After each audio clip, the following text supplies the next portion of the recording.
On the 16th of March 1978, the oil tanker Amoco Cadiz, transporting 227,000 tons of crude oil, suffered a failure of her steering mechanism, and despite the efforts of the crew of a German tugboat and 2 unsuccessful towing attempts, it ran aground on Portsmouth Rocks on the Breton coast. The entire cargo spilled out as the breakers split the vessel into two, progressively polluting 360 kilometers of shoreline from Brest to St. Brieuc. Marine salvage is the process of recovering the ship, its cargo, or other property after a shipwreck. Salvage involves towing, refloating a sunken or grounded vessel, or patching or repairing of a ship. Today, the protection of the environment from cargo such as oil or other contaminants is often considered a high priority. Owing to the recent increase in water traffic, the concept of marine salvage has become relevant and important. Also, since the ocean and sea waters are getting highly polluted, the concept of marine salvage has become a topmost priority. One of the main reasons of marine salvage is to prevent pollution or damage to the marine environment. Other reasons could be recovering the ship, its parts, or its cargo to safety from peril. Now we go to our reporter to give you more information.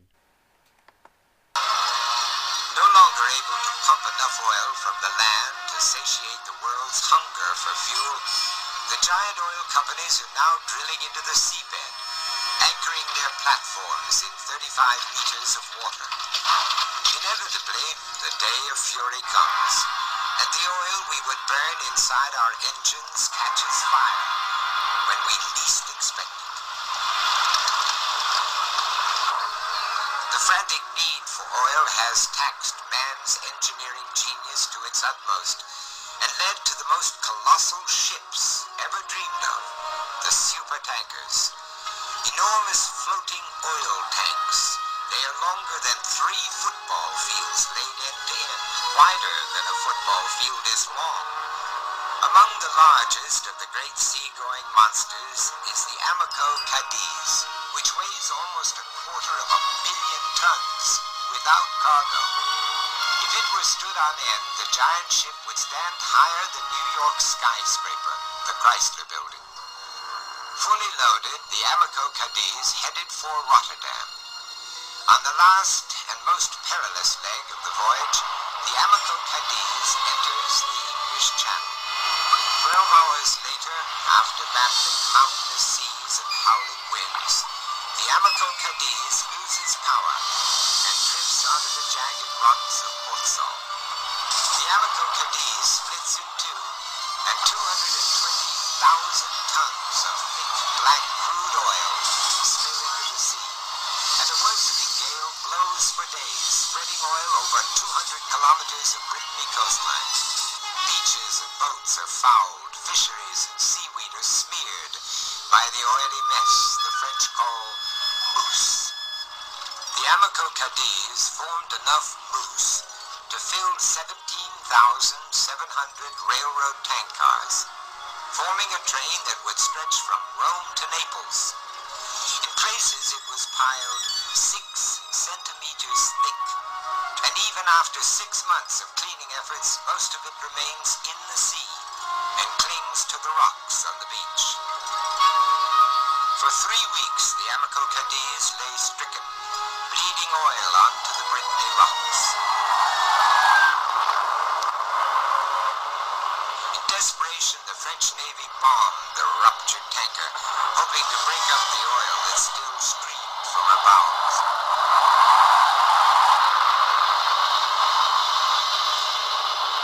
In all, the French government spent more than $100 million simply to clean up the mess.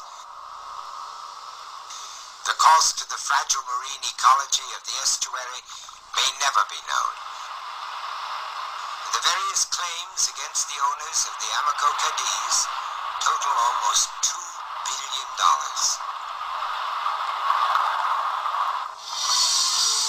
Despite the vastness of the sea, most ships crowd into narrow corridors for their passage. They run into one another with alarming frequency.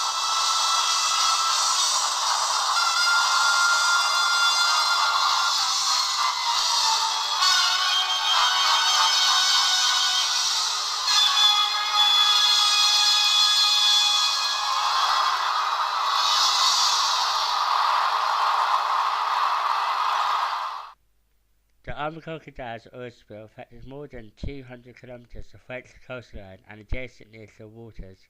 In response to this spill, claims were submitted by the French state and local governments for damage to unknown natural resources.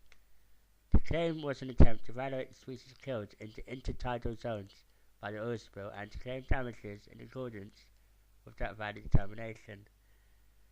The claims were rejected by the US court, which decided the case on the basis of French law because the resources claimed to be damaged were subject to the principle of resilience and not compensable for the lack of standing of any person or entity to claim. Therefore, the court concluded that neither the French state nor the communals had standing to assert claims for damage to the ecosystem. After the ship being detonated, the remaining oil burning was a toxic pollution to the marine life. Even after 34 years, the Amoco Cadiz is still on the seabed. Now it is turned into a marine life habitat. So now we go back to our reporter to give you more of an insight into the Amoco Cadiz.